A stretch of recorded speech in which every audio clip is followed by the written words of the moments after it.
DXDC Listener of the Day. Listener of the Day. Sa radyo mo. Mga kasama, mayong adlaw ka natong tanan. Laing adlaw na sa mga kasama para sa tuang DXDC Listener of the Day. Karong panahon na direta sa may Barangay 75-A ning atuang siyudad sa Davao, particular sa Times Beach mga kasama.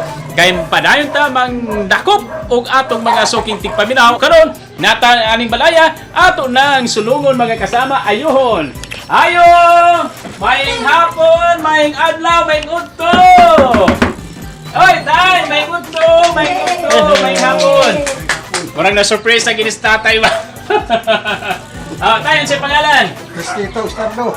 Si kasama Cristito Astardo. Tay, Cristito. Nasa ira na mo nga tigpaminawan daw ka sa DXDC. Unsa ka tinod na? Dugay-dugay na eh. Dugay-dugay na? Oo, So, confirm yun nga DXDC listener ka? Oo. Mga pila na kakatuig na minaw sa DXDC, Tatay Cristito. Sobra na 20 katuig ko. Grabe. Balita. Hangtod karon DXDC gihapon ang imong gipaminaw. Oo. Nganong DXDC magid ka nakatutok kanunay, nakapaminaw? Nindot ilang mga drama. Ayan. Mga balita nila, okay pa rin ang mga balita nila sa kuhan. Tatay Cristito, tungod kay ikaw ang atuang DXDC Listener of the Day na aming gidalang mga premyo, regalo para sa imuha. Ato ang itunol, kining radio set ang atuang unahon paghatag. Ayan. Nara, gibit-bit na ni Radyo Mandon. Tay, dawata ato ang radio set. Ayan. And sunod, of course, kining ato ang lechon manok. Ayan, libre ng pampanihapon. Dawata tayo. Ato ang lechon manok. Yan, napag-ibog na nga soft drink. Hindi mahimo kasamang doon nga walay pampatula. Kaya basi matukan si tatay mukaon sa lechon manok ba? Tayo, dawata itong bugnaw nga soft drink.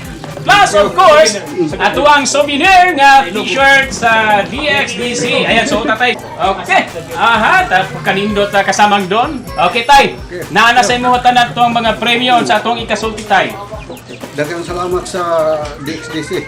Ayan, salamat guys sa imong pagpaminaw. Padayon sa pagpaminaw sa DXDC, tay Cristito. Kamo di asab mga kasama kung gusto mo makadawat og lechon manok, soft drink, radio set o gatuang souvenir nga t-shirt, paminaw lang pakusgi ang volume sa inyong mga radio para sa mo ang pagbarangay-barangay amo mong masakpan. Kabanato ang kinatibukang team sa DXDC Army Davao. Kini si Radyo Man Joel Bray, Tatak, Arimen! DXDC Listener of the Day. Listener of the Day. Sa radyo mo.